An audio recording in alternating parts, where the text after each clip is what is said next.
Hey guys, what's up? And welcome to my first YouTube video of 2026. Happy New Year, guys. It's crazy to think we have survived another one. I'm definitely thankful for it. It's not been an easy year, and it's been a year with a lot of change for me, and I'm sure a lot of other people. But I'm thankful it's over, and I'm thankful for a fresh start.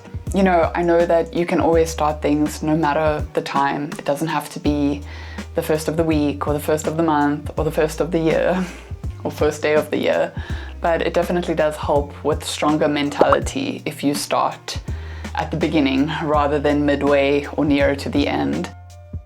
Yeah, I'm thankful for a new year, a new beginning, but I'm also excited to try more things and go into the new year more positive. So yeah, I hope that you have some good New Year's resolutions. I tend not to make many or any for that matter because it's almost like there's a curse. If I have a New Year's resolution, I tend not to meet it. So my New Year's resolution is that there are no New Year's resolutions this year. But I do have some goals because it's always good to have goals. Whilst I love the quote from Fender from Robots, if anyone doesn't know that movie, it's a great animation movie that you should definitely go watch. It's one of my favorites. He says, his motto, what he lives by is never try, never fail. He says those are the words he lives by. And honestly, I get it. But my whole motto for my channel is I'd rather try and fail than never have tried at all. So we're gonna stick with that motto and we're gonna keep pushing forward with it. I'm sorry that I didn't have a video last week. I am very busy during the festive season of December. I've been away for 4 years. I haven't been able to have a proper December, proper Christmas. So I just thought, you know what, whilst I am trying to be more consistent and more present online for good reasons, I also acknowledge that, you know, social media is not the be all and end all of something, and I really don't want to make it the main priority in my life. And so yeah, I chose to be present. Whilst I really wanted to post one video a week, I also acknowledge that, you know what, if there's something important or something worthwhile, then it's really okay to sometimes miss that. But with saying that, I really do want to get back into it, and one of my goals for this year, which I will get to, is definitely posting consistently. That's just something I really want to do and show myself that I can do it. But there will be some weeks where, yeah, I have to miss it, but that's okay. I thought for the first video of 2026, it would be kind of fun to take you back to the art I created in the very beginning, when I realized that, okay, I really love drawing and I love art. And I think I've known that I've always loved art. I always used to love coloring and making comics and things like that. But around the age of 14, that's when I discovered, okay, you know what? I really love drawing. I really love making art. Was I good at it? No, I was pretty awful at it, but it was so fun. And when I think back to those years and how different they were and how different sharing art online was, it really makes me feel nostalgic, and I really miss those times. But again, that's kind of the whole point for doing this, is to share about these things and again, find that niche community that I can just share these things with. For the few of you that have subscribed so far, thank you so much. I really do hope that you enjoy these videos and find a bit of, I don't know, comfort or entertainment from them. I know I tend to ramble a bit. I wanted to remind myself that the likes, the views, the acknowledgement, the comments, whilst they're nice, they do not equate your worth and how good you are, because again, years ago when I started drawing, so about 14 years ago, I'm 28 now, I got a lot of comments and a lot of people followed and engaged. It was so different back then. and it was just so much easier to find the people that you wanted to find, and we were not competing against Reels and brain rot and AI and all that nonsense. And things were just really nice back then. And now it's really hard because it's like finding a job. These days you have to have a degree and advanced skills, and you have to have experience, and you have to have like extra superpowers on top of all of that, and then you're still not good enough. Back then, sure, I don't disregard that back then it was probably hard to find jobs too, but I feel like you didn't quite need as many skills as you do now, because again, everyone's competing with each other. We all have access to the internet and upskilling, is that the word? Skilling up. whatever, to building skills more easily. And so there's a lot more competition out there.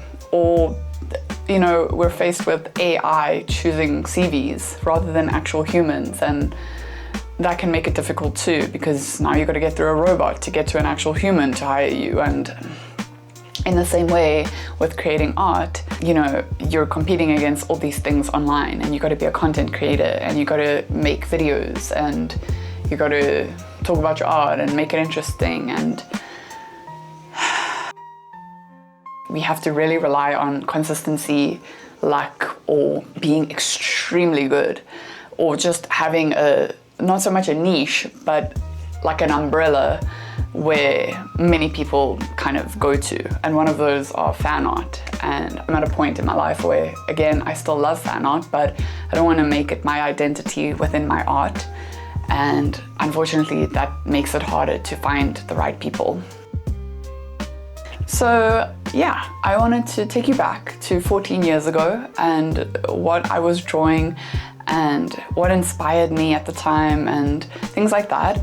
Before we look at my old art, let me share with you some of my goals for 2026 when it comes to my art and this YouTube channel, I suppose. I really want to be consistent in creating more art this year. Obviously, working in Korea for 4 years, it was really difficult to be consistent. And even this year, I do have a full-time job and I'm learning a lot through it. I appreciate it because I can kind of gain some experience in like digital media and design, which is the goal. But it also, of course, takes time away from my day. So I kind of got to get home and then do all of this, which can be exhausting sometimes. And that's why I want to keep it fun. You know, this is why I don't want to give in to like pressure and the stress of things, because I'm just not going to enjoy it as much. So yeah, I still want to keep things fun and share what I want to share with you and just come across hopefully the right people. But I definitely want to be consistent in making more art and I want to experiment more.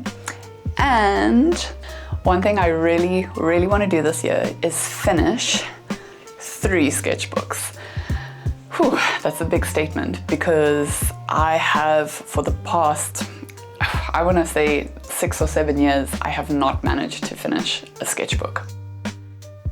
So just to give you a bit more context, I want to finish this sketchbook, Thought Cat and I, which I did tell you about in one of my previous videos. So I have halfway to go. I think I can do it. Let's see, that's one of the goals. I really want to finish this sketchbook. So I bought this sketchbook. The previous sketchbook, also in the previous video, I really didn't like the paper because I wanted to use acrylic markers in that sketchbook, but the paper was just too thin. So I bought one of these. I've had one before. You're gonna see it now when I show you my old art. This is I think a Fabriano sketchbook. It's really good. And this one is specifically for acrylic. So I just want to use acrylic markers in this book. And I kind of want to make these kind of collage type pages. So that's the goal. I really want to finish this. Okay, and then the last sketchbook I want to finish is this one. I kind of went crazy on the decorating and then I wasn't sure if I liked it, but I think it's grown on me. It looks quirky. So this is literally the sketchbook, so that I made that for 2026. This is just a sketchbook where I can do literally anything. I also make notes on what I did and how I did it. So I've just drawn some faces, and this one I kind of messed up. I just did something of Thought Cat and I absolutely hated the outcome. I regretted it so much, the color choice, because I used Copic markers. But then I told myself, you know what? That's part of it. So yeah, I'm gonna finish these 3 sketchbooks because I really want to be able to look back at these sketchbooks and see what I've done this year in 2026, and then hopefully at the end I can share it with you. And yeah, now we're gonna go through some of my old sketchbooks. I also didn't really finish them, but I did draw a lot more in them, and we can compare what my art used to look like and what I used to like drawing. And yeah, I guess moving forward you'll see what I'm drawing now. So it's being consistent with drawing, and I think the sketchbooks are going to help me do that. I also want to self-publish another book. I really want to self-publish the 2nd volume of my bus blog book that I made in Korea, but it is a big project, so yeah. But I will also make a series on it on YouTube if I do that, and share how I go about doing that. I think that could be quite cool. So that is a goal, but I don't know that it will be done this year. But maybe parts of it, maybe we can start it. And then I just want to get better at things. I want to learn more design programs and just improve my skill, build on a portfolio, and yeah, see where that goes. And then in terms of this YouTube channel, I obviously want to be consistent as well. I really want to post once a week, but it's also okay if I can't do that all the time. But that is the goal, just be consistent. I still want to post the things that I want to share and what I might find helpful for other people, or if you can just find it entertaining or find a level of comfort from watching my channel. Things like that. I'm really here for the little niche community. Yeah, I think that's kind of all. I don't have too many. I don't want to overwhelm myself, but we'll start there. And as the year progresses, if I add any more goals, I will let you know. So yeah, for now, I think that's everything. And now for the exciting bit of the video, it's time to go through my old art. We're gonna take it back 14 years. I don't have everything, of course, and even if I did, I can't show you everything. We would be here for an extremely long time. But I'm gonna show you some of the drawings I really like doing. I'll show you one of the sketchbooks I actually did finish. And yeah, I'm just gonna ramble on about it a little bit. So I hope you enjoy that, and I hope you guys have an amazing 2026. I'm excited for it, and yeah, I guess let's walk part of that journey together. Anyway, bye guys. Hey guys, and welcome to the second part of my video. This is where I take you back about 14 years to where my art journey started. This was the art I did in school. We had to practice certain techniques and do certain projects, and as you can see, I was just awful. I rushed a lot of the things that I did, and I wasn't very passionate about them. But then it came to a point where I started drawing and copying like pictures from Pokemon and other anime like Naruto. I found a lot of interest in doing that. This page, I can't even tell you what these are. I considered even taking them out, but you know, it's part of it all. And then this, I guess, was a character that I drew based on the Pokemon style. I would just draw non-stop randomly wherever I could. And then I loved eyes. One of the things that I loved the most was big anime eyes. But as I got a bit older, this was probably around 2017, 2018 even, I started, drawing a little bit smaller eyes and more simplified styles. I was a little bit better, but as you can see, again, I'm just sketching in pencil on random paper.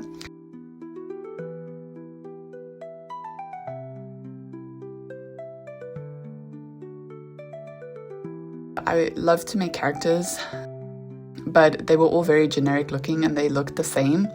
I also loved using Copic markers, and one of my role models that got me into drawing was Sophie Chan. She is a YouTuber, or was one. She's not as active anymore. And then of course, watching specific anime like Haikyuu and Naruto, Zonkyo no Terror, I cannot think of the English one. Those all really inspired me, and sometimes I would do original drawings. I used fine liner a lot. Again, I would copy some pictures, or I would make some of my own kind of compositions. I really liked working in blue pen, and I did a whole Naruto series on it, really. I would draw all the Akatsuki members and characters from Naruto using pen.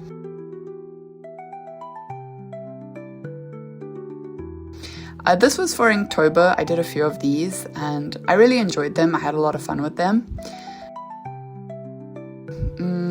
I would make some keychain designs, and I would try and make fan art, again, of anime that I really enjoyed. That was the leading inspiration that I had behind everything that I did. I made my own original characters as well. And again, they had massive eyes. More fan art and coloring with Copics. This was from the very last YouTube video I made on my old account. That was from one of the first YouTube videos I made. Again, you can see the style is very reminiscent of Sophie Chan's style because she was a big inspiration to me. But everything that I did kind of limited me because I would draw the same thing. Again, the front headshots or the quarter headshots. So it was hard to progress, and I wanted to challenge myself a bit more than just being able to draw heads and very stiff bodies. So yeah, I did kind of hit a wall with those things eventually. But that's okay, we all do. Eventually I realized it would make more sense if I started drawing in actual sketchbooks. So this is one of the sketchbooks I started it in 2014, and my sketchbooks range between 2014 to around 2018. And yeah, again, kind of a lot of Naruto, a lot of my own characters that I made, and I once again enjoyed using pencil, Copic markers, liners, and pen. Those were my favorite mediums at the time.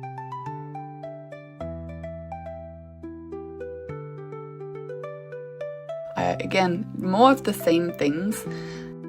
I would try a little bit to draw more full bodies or just try different things, but once again, I felt limited in some ways because at this time I wanted to make my own characters and I wanted to make my own comics, but because I was drawing very similar things, again, I was limited, and so I did get to a point eventually where I felt I needed to push myself more, but that wasn't until a lot later.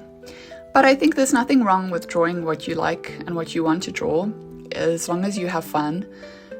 Of course, if you want to get better and improve your skills, then it's also good to push yourself out of your comfort zone. And it's not just about making, pretty pictures, pretty drawings. So when I look back at the sketchbook, I see that I did have a lot of fun and I did experiment in some ways, but again, I'm seeing a lot of the same consistent kind of subject matter or compositions, or the characters look very much the same, and that's something I did struggle with a lot. Yeah, this is my first sketchbook, and it's one of the only sketchbooks that I actually finished, even though it's not the best.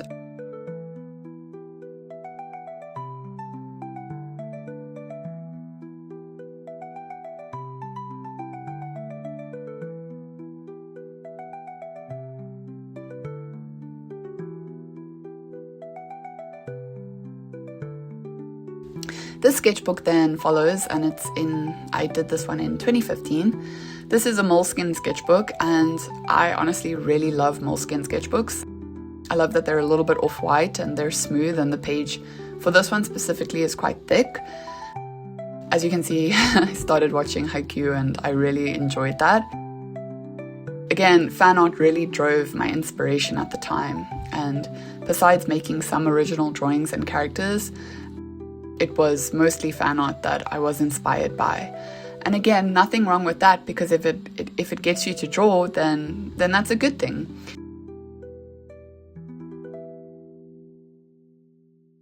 There were a few Instagram artists that I was also really inspired by, so I would kind of experiment with making similar things and drawing similar things.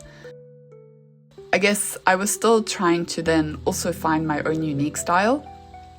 I think a lot of new beginner artists are very adamant that they want to find their style immediately, but your style eventually finds you. You don't even realize it. You just pick one up along the way, and it's quite gradual. It's not like a choice you make, but definitely taking aspects you like from various artists will really help you to find your own style and what you like. This sketchbook was a lot more careless. I left some pages blank and I was very untidy on some. As you can see, I kind of lost the plot of what I even enjoyed drawing at some point. As the pages went on, I just got a little bit more and more discouraged or less motivated.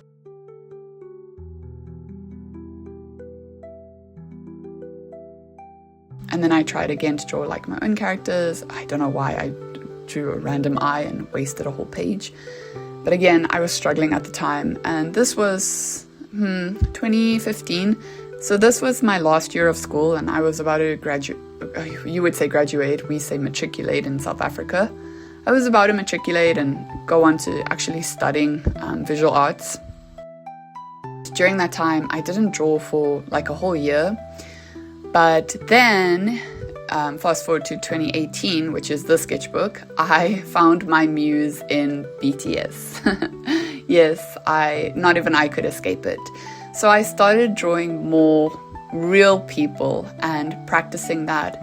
And honestly, even though I know BTS are Korean, and so I was technically only drawing Asian faces, it really helped a lot though in understanding proportions better and things like that. And I think this really did help improve my art, because after going from this, I would then proceed to try and stylize them, and that helped me develop a style that I really enjoyed using.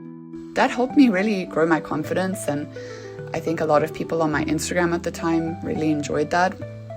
And this is the fan art niche, or I guess it's not a niche because it became so big, but this is where I found my calling at the time was BTS, and I really loved drawing them for a good solid like 5 years. But as you can see, it came to an end, and now I'm on to the next chapter and I'm on to my own thing.